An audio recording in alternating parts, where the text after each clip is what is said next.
The Austin city leaders are taking steps to get ahead of the growing data center boom. Yeah, today city council members unanimously approved a measure to start creating new zoning and development rules and potentially ban larger data centers from operating in city limits.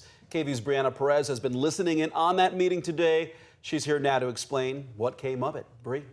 Yeah, Ashley, Mark, the measure directs city staff to develop recommendations for updating city codes to regulate data centers. That can include a possible ban on larger facilities later this year. The discussion drew strong community feedback as many residents urged council to move more quickly.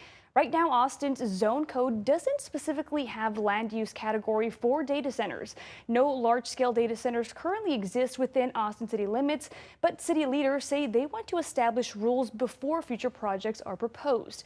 Now, some of the recommendations that can come back to council include new data center land uses, zoning districts, site development standards, and business permitting requirements.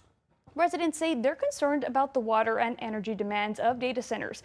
And while some who spoke out today say they're glad Austin is taking steps to address the issue, they say more needs to be done, with some calling for a moratorium on new data center development.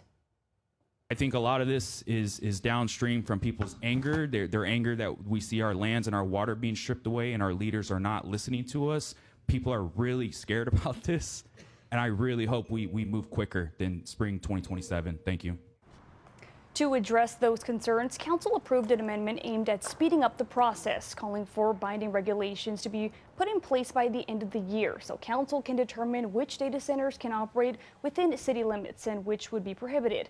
Council member also signaled their intent to take a stronger approach to limiting larger data centers. Until we have strong enforceable rules in place, there's this chance that someone who owns property somewhere with existing entitlements could install a data center without city action required. So that's why we need to move quickly, and that's the focus of this motion. Council also directed city staff to monitor permit and land use applications to make sure no large data centers are approved before the new rules are in place. City leaders expect to bring those recommendations back to council by spring 2027. In studio, Brianna Perez, KVUE News.